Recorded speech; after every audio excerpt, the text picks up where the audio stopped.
Hello and welcome to Follow the Money. I'm Robert Tan. Join us as we explore the tools and insights you need to jumpstart your financial journey.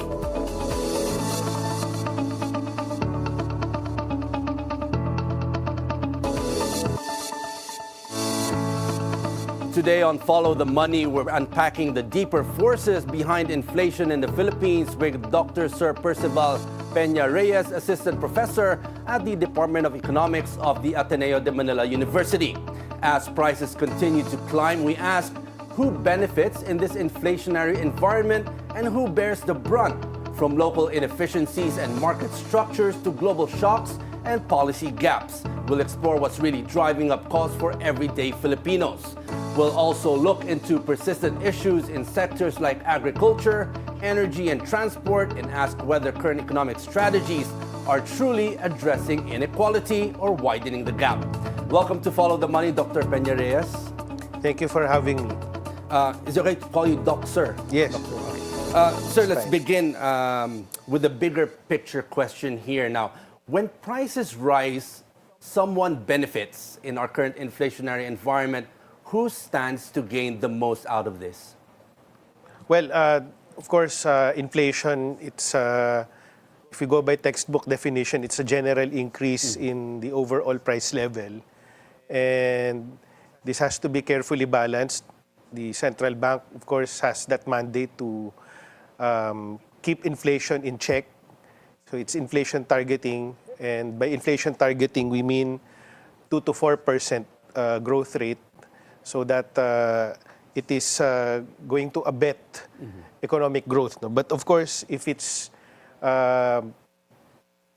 something that runs wild, okay, that of course would have wider repercussions on the economy. It erodes the purchasing power of the peso.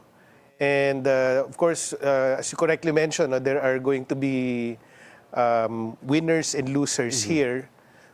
And of course, those who stand to gain from it would be naturally sectors that are experiencing growth. And we can narrowly identify them to be under wholesale and retail trade, financial services, and even manufacturing. But then again, we'll have to look at the entire picture. These are just a few sectors. Yes. Okay, but on the other side, who suffers during these times? Oh, many people suffer actually. Okay, the average Filipino stands to suffer. No? So those, of course, who are low income families, okay, they stand to suffer because when inflation hits them, they get hit harder because the budget that they have, bulk of it really goes to necessities, food and as prices housing, go up, electricity. Their budgets really will be stretched, especially for necessities.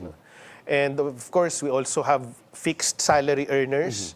Okay, they are the ones who also would carry the brunt of it because unless, of course, you have multiple income streams. If you're living off a fixed income, that's not enough. That's not going to be enough. You'll have to do side hustles. Now, Doctor, the global events often get the blame, like wars, oil prices, climate change. But how much of our inflation is driven by local factors like inefficiencies, market structures, or policy gaps?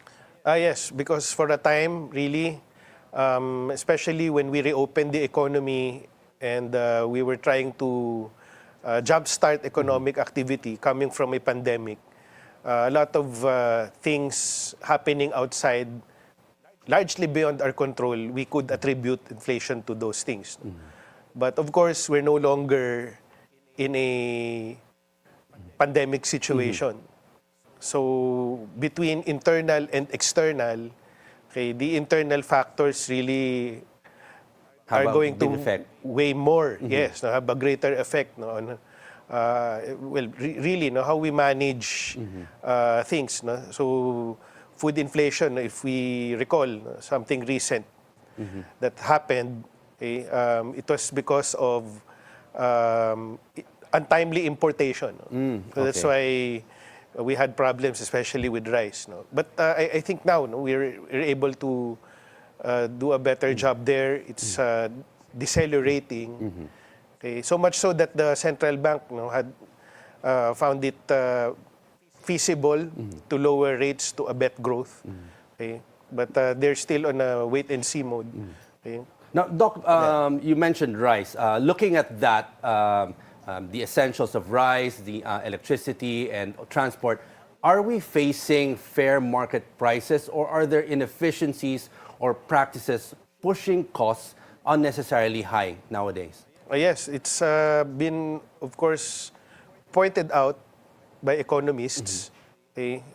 Even by the World Bank, Asian Development Bank, that competition in our key sectors really. And by key sectors, I'm referring to telecommunications, agriculture, shipping. Okay? So these are also electricity, by the way. Electricity distribution. These are critical sectors because lack of competition therein. We know the implication of that if we go by standard microeconomic theory. Well, when you look at these sectors, Doc, if let's say a local or a foreign business tries to come in, these sectors are very important because, let's say, the price of electricity, ease of doing business. Now, what kind of things do you think that the government need to do to help out in terms of trying to make it better on the local spectrum here? Well, yes, we really do have to regulate competition. That's why we have a competition commission, because really, by their nature, in the absence of competition, they would have that capability to increase price without losing much of demand. That's what we call inelastic demand in microeconomic theory. And these are key sectors, meaning to say demand will not decrease by much, even if we increase prices. So they have that market power. So we have to really, of course, regulate that, and at the same time, introduce more investments therein, because that's the thing that we also would want to invite. Because as it is, these imperfect market structures, although I don't have the exact figures do you have for anything specific in mind? How we're able to bring that down? I don't have specific data, as I was trying to say. But it's really conceivable to think that there is an effect also on prices because of these imperfectly competitive market structures. Now, Doc, during these trying times that we're facing, now while many Filipinos are struggling to keep up with rising costs, the country's wealthiest now have seen continued growth. Now, what does this say about how economic challenges and opportunities are distributed between the working class, the rich, and those in the poor sector? Really, it's something lamented, that we have a growing economic divide. Okay, the middle class supposedly, should be, your indicator of, that's what we aspire for actually. Predominantly middle-class society where no one is poor. That's stated in Ambition 2040. Okay? But because of the pandemic, really, we saw middle class shrink. And if we look at, the size of the middle class, if you look at it in terms of the income cluster, 25,000 to 145,000. So that's a wide variation, meaning to say, you have really not a solid middle class. Well, we did see a lot of changes during the pandemic, while a lot of the working class did lose their jobs. On the other hand, there were many who were creative enough to go the entrepreneurial route, but you were saying that's not enough.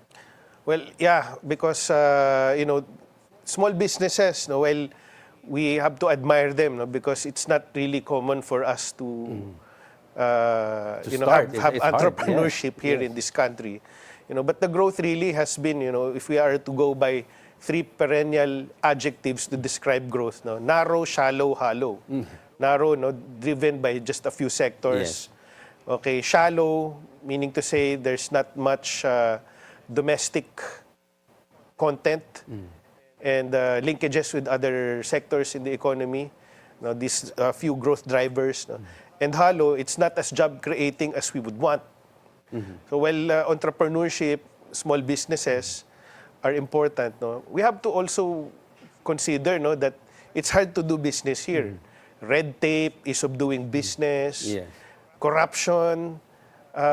These are things that hamper investment locally, and also would redound to our attractiveness as a destination for foreign investments. Now, FDI. Doc, sir, having mentioned all that, most of the times consumers are constantly told to adjust their spending habits, but why does the responsibility to cope often fall on the households other than on producers or the systems or the government? It's usually mostly the consumers that need to adjust their belts. Well, that's the sad thing that we have to, contend with. It's always really leaving it to the average person to dumiskarte ka. No? Yes. If so bahala It's ka sa usually buhay mo, dumiskarte ka. No? You try to cope. Okay? But really, we have to look at it, no, whole of society perspective, really. No?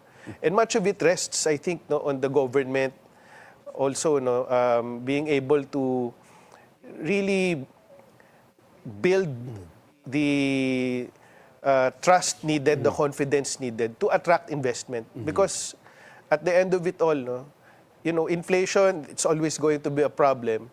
But what we really need to focus on is the competitiveness of the country. And that boils down to productivity. Now, you're mentioning competitiveness, you're mentioning ease of doing business. Now, on the micro level here in our country, do you see signs of excessive control or dominance in sectors like logistics, agriculture, or energy that may be limiting competition and keeping prices elevated? Yes. And many economists have also made that observation.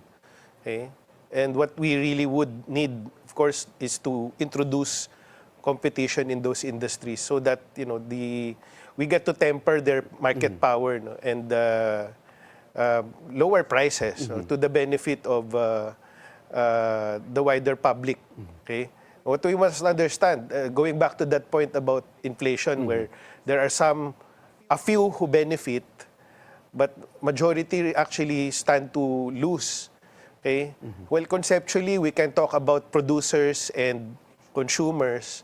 Okay? We have to also understand producers themselves are in fact consumers. Yes. So when inflation hits us, everyone, Gets including producers themselves, no, would have to bear the brunt of inflation. So it depends really, what social class you are in, or income class you are in.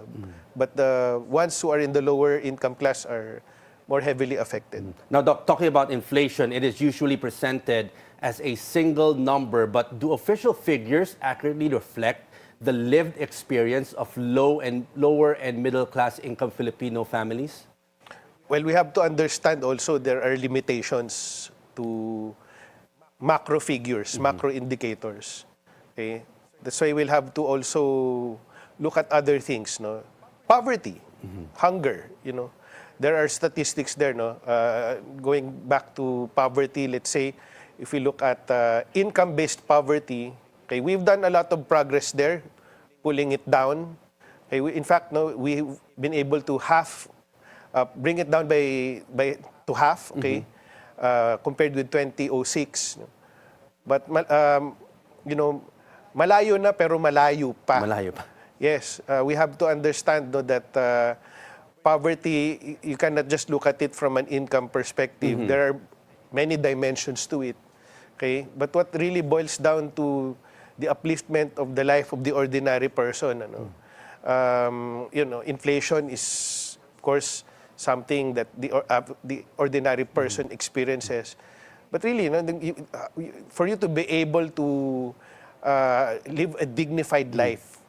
Now, Professor, also as a professor in a university, when you talk to your students, when we talk about all these numbers, the inflation, how does this really affect the working class? Do they really look at the numbers, or even when we say inflation has gone down, let's say unemployment has gone down, is it really seen in that sector?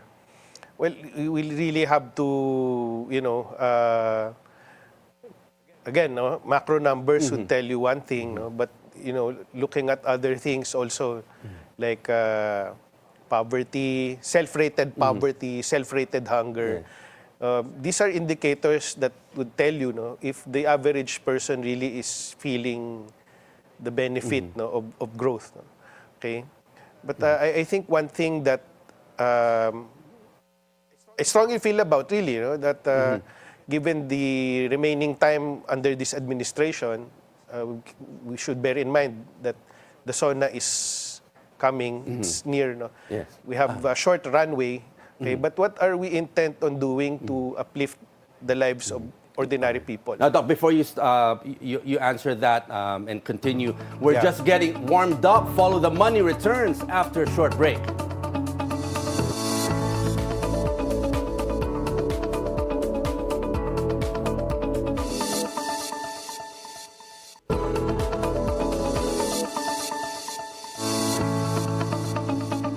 You're still watching Follow the Money. Dr. Sir Percival Peña-Reyes, Assistant Professor at the Department of Economics of Ateneo de Manila University, is still with us, helping us unpack the deeper issues behind inflation in the Philippines.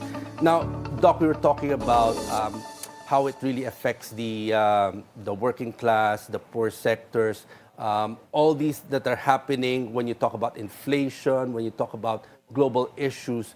What is it that they really look for in terms of how, let's say, the government will be able to help them and uplift them from where they are today?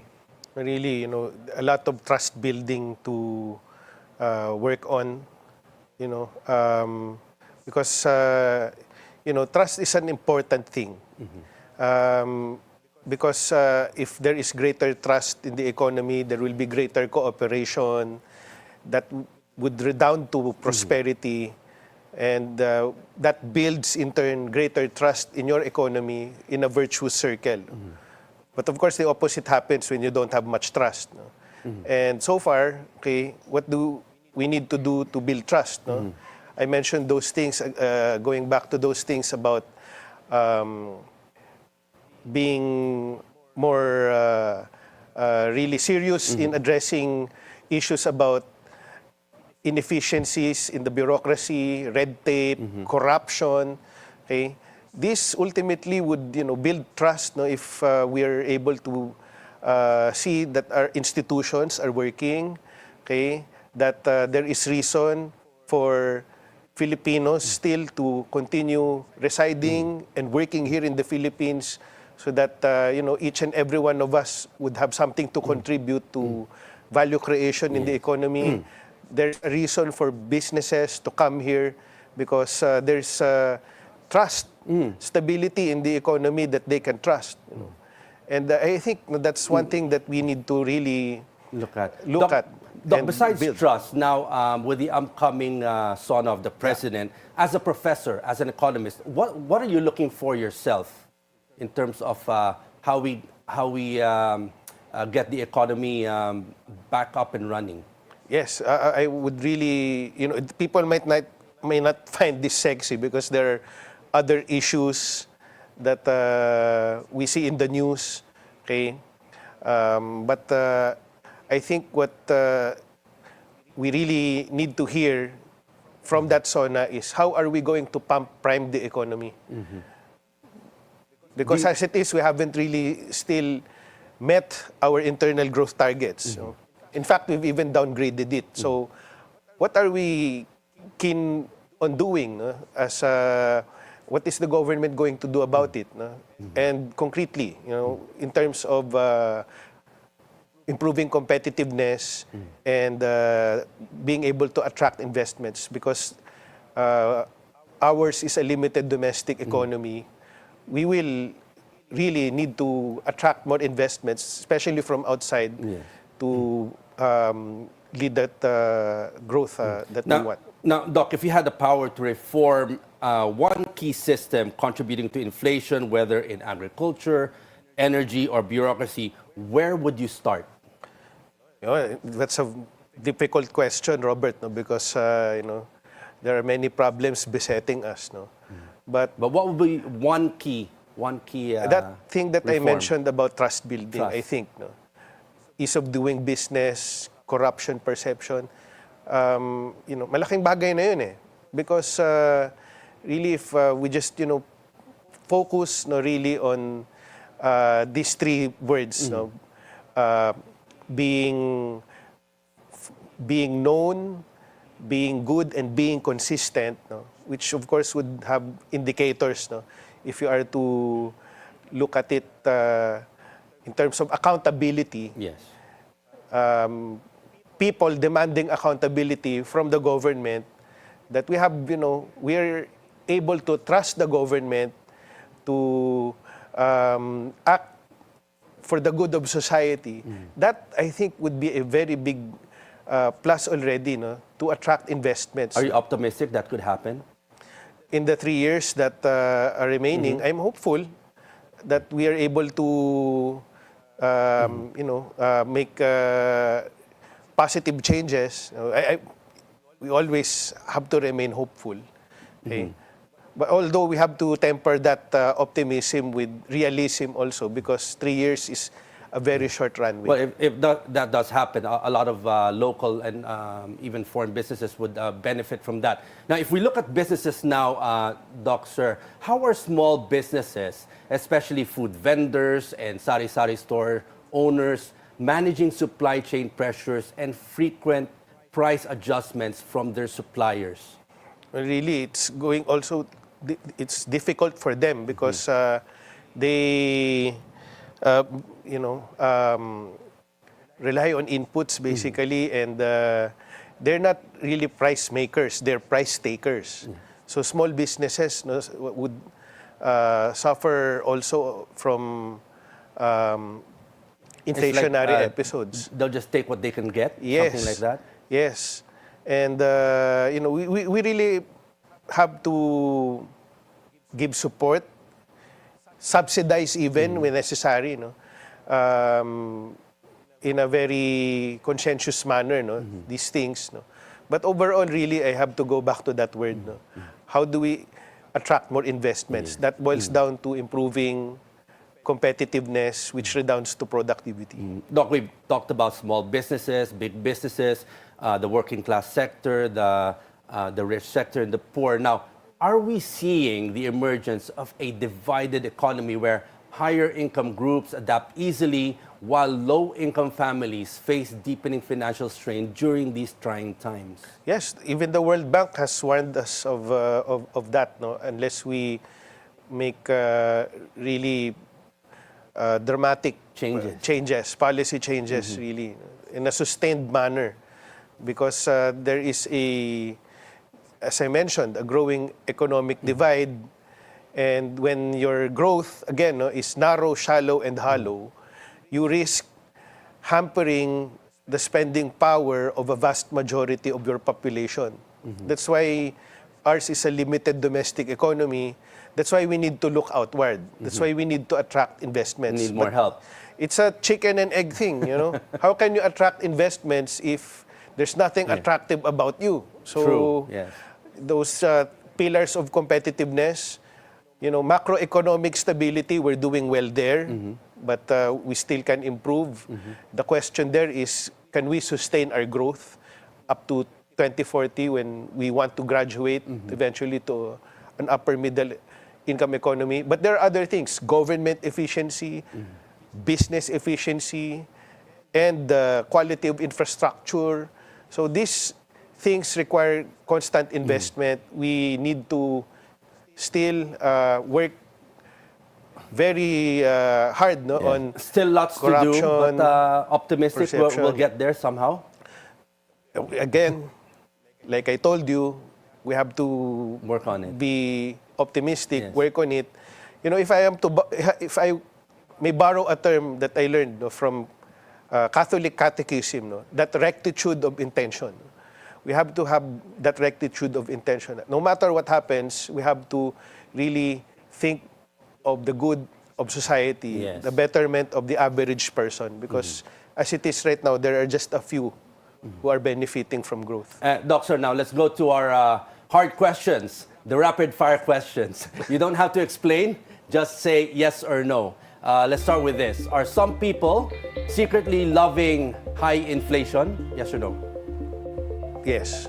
Is our inflation more about local drama than global chaos? Yes. Are we being played at the palenque with prices we shouldn't be paying? Yes, probably. If inflation were a relationship status, would it be it's complicated? Yes. Okay, is inflation like a clingy ex always showing up when things start going well? Doesn't have to be. Yeah. Okay. Seems to be. Do you think big corporations are like heartbreakers saying, it's not you, it's the market? Yeah. And complete the sentence, Doc. Money is the root of all. Well, evil is, money is the root of all evil, as they say. But it doesn't have to be. For you, what would it be? Money is something that, it depends on How you use it. how you use it, no? How your conscience dictates you to use it. No? It can be a force for good or evil. That's good. Thank you for your insights, Doc Sarah. A lot of things we discussed and a lot of things we learned today. Thank you, Dr. Sir Percival Peña-Reyes, for sharing your insights here on Follow the Money, your perspectives on inflation, market dynamics, and economic equity gave us a deeper understanding of the challenges and opportunities shaping the lives of Filipino families today. Thank you, Doc. Thank you very much for having me.